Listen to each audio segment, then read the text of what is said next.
Sir आज एक तुम्ही जितेंद्र आव्हाड यांची ऑडिओ क्लिप व्हायरल केलेली आहे. खरं तर बदलापूरच्या घटनेनंतर महाविकास आघाडीकडून रस्त्यावर उतरून आंदोलन करण्यात आलं होतं. मात्र त्या एकूण ऑडिओ क्लिपमध्ये त्यांचं संभाषण ऐकलं तर मुलगी मेली तर मरू दे असं एक वक्तव्य त्यांनी केलं आहे. कसं पाहता तुम्ही? ऑडिओ क्लिप सुद्धा शेअर केला. असं आहे की ती ऑडिओ क्लिप काल रात्री प्रसारमाध्यमांवर व्हायरल झालेली होती. कोणीतरी मला पाठवली.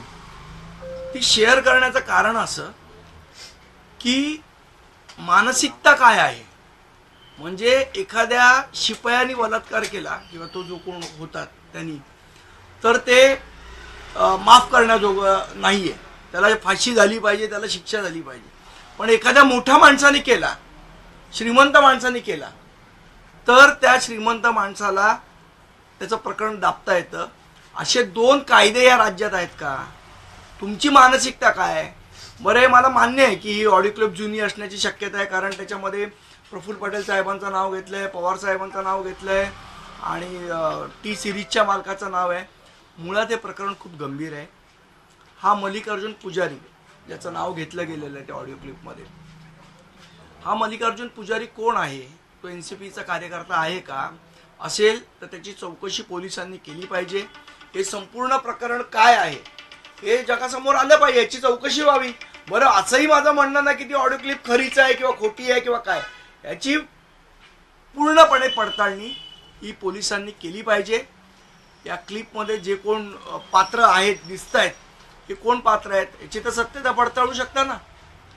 मला माहिती आहे की याच्यात हेच म्हणणारी नाही ही फॅब्रिकेटेड आहे किंवा काय, पण पोलिस मल्लिकार्जुन कोण, तो जो पुजारी आहे त्याची चौकशी करू शकतात. काय नेमकं प्रकरण होतं, कोण ती मुलगी होती, तिच्यावर काय अत्याचार झाले होते, कोणी केले होते, ते प्रकरण दाबण्याचा प्रयत्न कोणी केला होता, या सगळ्याचा शोध पोलिसांनी घेतला पाहिजे. 2 वर्षापूर्वीचं प्रकरण आहे म्हणून ते दाबता येणार नाही. अन्याय हा अन्याय आहे, तो आधी झाला काय किंवा नंतर झाला काय. आणि तुम्ही शपथ घेतलायत ना की अत्याचाराच्या विरोधात लढा देणार म्हणून. आता परवा पवार साहेबांनी स्वतः शपथ घेतली आणि सगळ्यांना शपथ दिली. मग त्या शपथेचं काय? जर तुम्हाला दिसतंय एखाद्या ऑडिओ क्लिपमध्ये की अत्याचार झालेला आहे तर त्याची चौकशी करा. मी तर म्हणतो खरं तर सुप्रिया सुळे मॅडमनी ही मागणी केली पाहिजे की याची चौकशी करा म्हणून. त्या करणार आहेत का? हा महत्वाचा प्रश्न आहे. कालच आपण बघितलं तर परवा महाविकास आघाडीचे सगळे नेते हे रस्त्यावर उतरले होते. त्या सगळ्या नेत्यांना माझा प्रश्न आहे की या ऑडिओ क्लिपची चौकशी होणार आहे का, त्याची मागणी महाविकास आघाडी करणार आहे का? जर तुम्हाला खरोखर राजकारण नव्हतं आणि अत्याचाराच्या विरोधात आवाज होता तर याही प्रकरणाची चौकशी तेवढ्याच गंभीरतेने झाली पाहिजे. याच्यासाठी मला असं वाटतं राज्य सरकारने SIT पण नेमली पाहिजे आणि याची चौकशी झाली पाहिजे.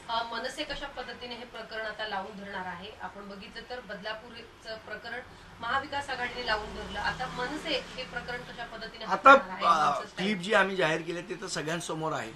सुमोटो काय कारवाई करतात ते बघूया. नंतर याच्या संदर्भातला योग्य तो निर्णय महाराष्ट्र नवनिर्माण सेना घेईल.